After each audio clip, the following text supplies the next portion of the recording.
საქმე დილა შესავალი გავხსნათ გლობალური გეოპოლიტიკური ამბები და რა თქმა უნდა დონალდ ტრამპი აქ გავხსნელი თემა ამერიკის შეერთებული შტატების პრეზიდენტი დონალდ ტრამპი აცხადებს რომ ვლადიმერ პუტინს ძალიან მალე დაელაპარაკება ამის თაობაზე მან ჟურნალისტებს განუცხადა უკრაინაში მიმდინარე ომზე საუბრისას ჟურნალისტმა მას კითხა თუ როდის გეგმავდა ვლადიმერ პუტინთან საუბარს ძალიან მალე მომდევნო რამდენიმე დღის განმავლობაში შეხედეთ ჩვენ ამას გავაკეთებთ რუსეთსა და უკრაინაში არსებულ სიტუაციასთან დაკავშირებით ჩვენ ამას მოვაგვარებთ დარწმუნებული ვარ რომ ამას მოვაგვარებთ განაცხადა ტრამპმა ამერიკის პრეზიდენტმა ასევე აღნიშნა რომ მის მსგავსად პუტინს კარგად უგებდა პირველი ლედი მელანია ტრამპიც თუმცა ამ ეტაპზე ისინი იმედგაცრუებულები არიან ტრამპი თეთრ სახლში გამართულ პრესკონფერენციაზე სანქციების თემასაც შეეხო მისი თქმით რუსეთის წინააღმდეგ სანქციების მეორე ეტაპისთვის მზადა როგორც როიტერის წერს ჟურნალისტმა ტრამპს კითხა არის თუ არა პრეზიდენტი მზად რუსეთის წინააღმდეგ სანქციების მეორე ეტაპისთვის რაზეც მან დადებითად უპასუხა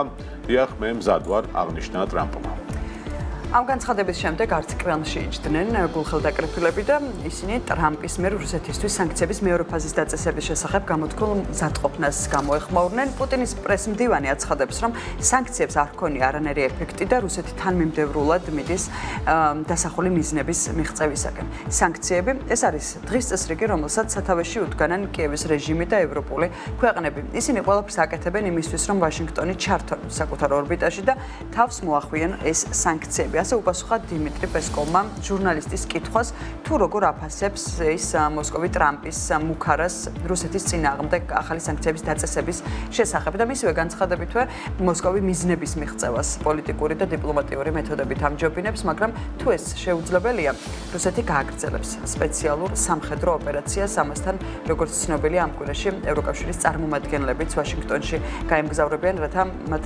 სანქციების ახალი პაკეტი უკვე ამერიკელ პარტნიორებთან ერთად შეათანხმა. ვაშინგტონში გამგზავრებამდე ევროკავშირი რუსეთის წინააღმდეგ სანქციების ახალ რიგით მე-19 პაკეტს ამზადებს, რომელიც ძირითადად მიმართული იქნება უკვე დაწესებული შეზღუდვების თავიდან არიდების აღკვეთისკენ, ასევე რუსეთის ენერგეტიკული და ფინანსური სექტორების წინააღმდეგ სანქციების გამკაცრებისაკენ. ამის თაობაზე პოლიტიკო იუწყება გამოცემის ცნობით, საუბარია მე-3 ქვეყნებიდან ევროპული პროდუქციის რუსეთში გატანაზე აკრძალვის დაწესებაზე.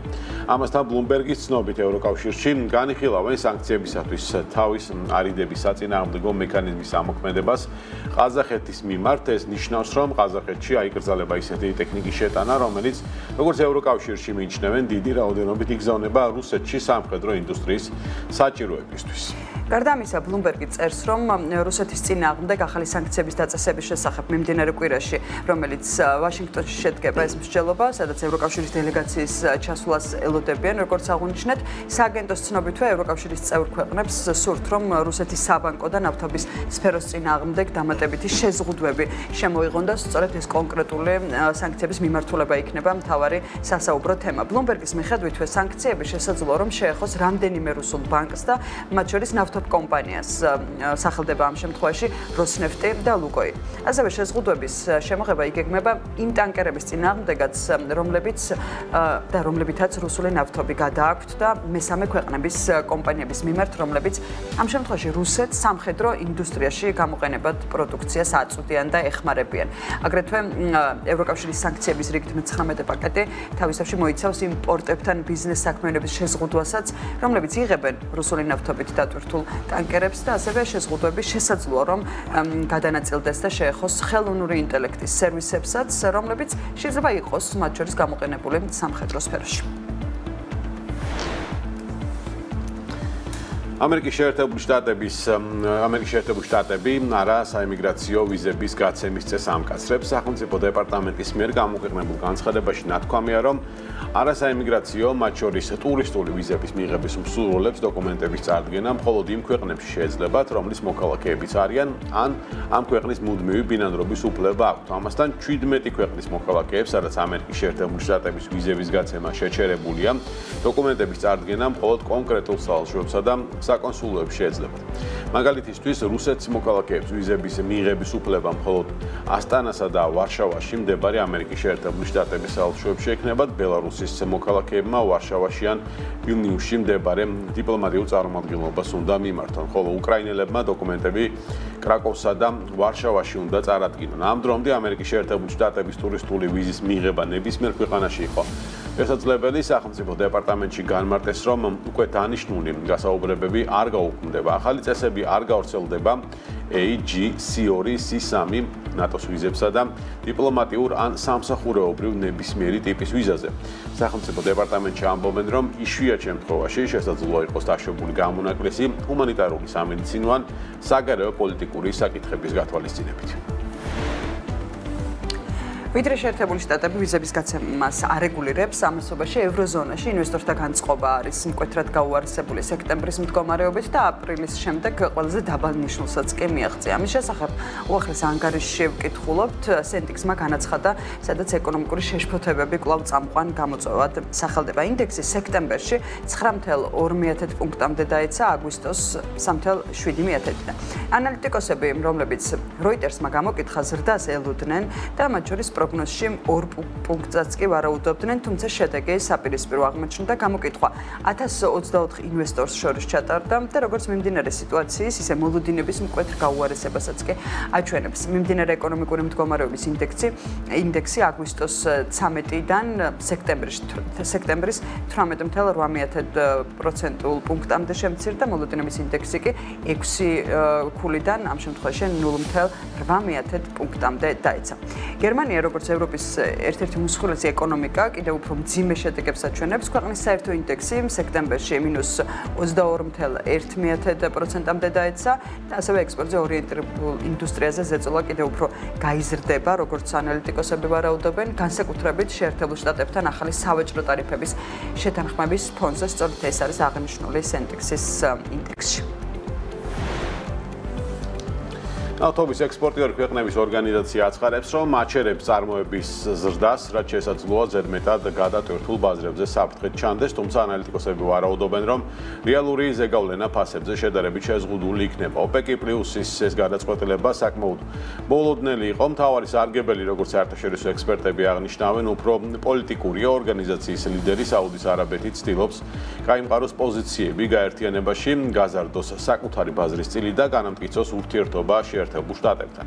OPEC+-ი დღეურად 1.65 მილიონი ბარელის წარმოების მოცულობის შეზღუდვის მოხსნას ეტაპობრივად დაიწყებს, რომელიც თავდაპირველად 2026 წლის ბოლომდე უნდა გაგრძელებულიყო. ჯგუფის 8 ძირითადი წევრი ოქტომბრიდან მიზნობრივ წარმოებას 127,000 ბარელით გაზრდის. ამ ტემპით სრული შეზღუდვის მოხსნა 12 თვეს გასტანს, თუმცა 2 მილიონი ბარელი დღეში ეს შეზღუდვა ძალაში დარჩება 2026 წლის ბოლომდე.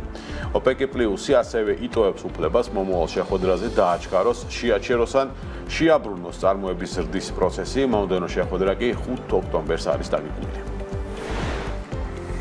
კარგი, თემას გადავუხვიოთ, გეოპოლიტიკურიდან სპორტული ამბებით გავაგრძელოთ. საქმე დილას ეთერი და ბექაბაციკაძემ გადაწყვეტა, რომ დილიდან გითხრათ ასეთი სასიხარულო ამბავი, ვისაც ალკარასისთვის და ალკარასისთვის ალბათ უფრო მეტად, მაგრამ ხო გულშემატკივრებიც ხო ეყოლება საქართველოში. უამრავ. კარგი, მაშინ მოუყევით ჩვენ საქმიან მაყურებლებს. კი ბატონო, კარლოს ალკარასმა Yannick Sinner-ი დაამარცხა ამერიკის შეერთებული შტატების ღია პიროვნების ფინალში, გულშემატკივრებს ეს ეწოდინება, ანგარიშით 6-2, 3-6, 6-1, 6-4 და კარიერაში მე-6 დიდი სლემის ტიტული მოიპოვა. ამ გამარჯვებით მან $5 მილიონი მიიღო, რაც ახალი რეკორდია ATP-ის ისტორიაში და გასული წლის 3.6 მილიონს მნიშვნელოვნად აჭარბებს. მთლიანობაში საპრიზო ფონდი 90 მილიონს შეადგენდა, რაც 20%-ით მეტი 2024 წელთან შედარებით. ფინალში დამარცხებულმა სინერმა 2.5 მილიონი მიიღო, დარწმუნებულია ნინო უგუაშვილი სიამონებით დამარცხდებოდა ალკარასთან ფინალში $2.5 მილიონად. ქალთა ფინალში ან არინა საბალენკასთან, რომელმაც ასევე ქალთა ფინალი მოიგო და ასიმოვა დაამარცხა 6-3, 7-6 და ტიტული დაიცვა. მანაც $5 მილიონი მიიღო, რის შედეგადაც 2025 წელს მისმა საერთო შემოსავალმა $12.1 მილიონი შეადგინა და მხოლოდ სერენა უილიამსის 2013 წლის რეკორდ ჩამორჩება კარიერის განმავლობაში. საბალენკას უკვე $42 მილიონი 300,000 აქვს მოპოვებული, რაც მას ისტორიაში მეოთხე ადგილს აძლევს სერენა უილიამსის, ვენუს უილიამსის და იგა შვიტონენკის შემდეგ. ხო, სპორტული ნაწილი გავაგრძელოთ. საქართველოს მთავრობა 22 მილიონიდან 3 მილიონზე ჩამოვიდა. 3 მილიონზე ჩამოვიდეთ ლარზე, თუმცა ეს კალათბურთელების პრემია, რომელიც საქართველოს მთავრობა ევრობასკეტზე წარმატებული ასპარეზობისთვის ეროვნულ საკალათბურთო ნაკრებს გამოუყოფს 3 მილიონ ლარს სწორედ და ევროპის ჩემპიონატზე ყოველი შემდგომი მოგებული თამაშისთვის, ასევე 3 მილიონი ლარი დაწესდება, თუ მეოთხედფინალს, ნახევარფინალს გავივლით, შესაბამისად 6 მილიონი, ფინალში გამარჯვების შემთხვევაში 9 მილიონის მიღება შეუძლია საქართველოს საკალათბურთო ნაკრებს, თუმცა მთავარი мотиваცია ალბათ ევროპის ჩემპიონები თუ გავხდით, სხვა რამ იქნება. ამის თაობაზე პრემიერ-მინისტრმა ირაკლი კობახიძემ განაცხადა მთავრობის ხდომაზე, მთავრობის მეთაურმა კალათბურთისა და ფეხბურთის ნაკრებებს 7 სექტემბერს მოპოვებული გამარჯვებები მიულოცა. მიდრეკციულ კალათბურთელს და მთლიანად გუნდს, მათ შორის მწვრთნელებს გადაუხადა მადლობა ამ შტამბეჭდავი წარმატებისათვის, განაცხადა ირაკლი კობახიძე. ევრობასკეტის მეოთხედფინალურ დაპირისპირებაში საქართველოს ნაკრების მეტოქე ფინეთის ნაკრები იქნება. შეხვედრა ხვალ სექტემბერს თბილისის დროით 18 საათზე დაიწყება. კიდევ ერთი ამბავი, რომელიც სპორტს უკავშირდება, საქართველოს სპორტის მინისტრის შალვა გოგოლაძის განცხადებით მიმდინარეობს მსჯელობა ფეხბურთის განვითარების ფონდის არსებული სტრუქტურის რეფორმირებისა და კიდევ უფრო ეფექტიანი მოდელის შექმნაზე. ამის შესახებ გოგოლაძემ განაცხადა პრესკონფერენციაზე BMG-ს კითხვაზე პასუხისას. BMG-ს კითხვაში ხაზგასმული იყო რესურსების ხარჯვის ეფექტიანობა და შესაძლო აუდიტის საჭიროება, გამომდინარე იქიდან, რომ გასულ წელს ფეხბურთის განვითარების ფონდმა 33 მილიონ ლარზე მეტი ბიუჯეტიდან მიიღო. მინისტრმა ბოლო წლებში ქართული საფეხბურთო კლუბების წარუმატებლობაზეც ისაუბრა და იქვე დასძინა, რომ მისი დანიშვნისთანავე კლუბებს შეხვდა და კომისია, რომელიც ფედერაციის და კლუბებისგან არის დაკომპლექტებული, პრობლემების აღმოფხვრაზე და ფონდის რეფორმირებაზეც მუშაობს.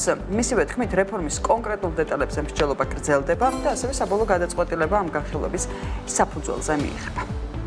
შევხვდით თითოეულ კლუბს, ჩვენ გვაქვს ფედერაციასთან ერთად ფეხბურთის კლუბებთან ერთად გარკვეული კომისია, რომელთაც ვსჯელობთ თუ როგორ შეიძლება ამ ფონდის რეორგანიზაცია, ან რეფორმირება იმისთვის, რომ წარმატება, ის წარმატება, რომელსაც თითოეული ქართული გულშემატკივარი ელის, რომელსაც ქვია რომელიმე ქართული კლუბის ეურო ტურნირზე თამაში, აი ეს მექანიკა შეიძლება გარკვეულწილად რეორგანიზაციის კუთხით სხვანაირი რეფორმირების ნაწილი მოხდეს, როგორ დაფინანსდება, შეიძლება გამოწვეული იქნას გარკვეული სხვა მიმართულებით დაფინანსდება, მაგრამ ეს დაფინანსება ამ ეტაპზე აუცილებელია ქართული ფეხბურთისთვის.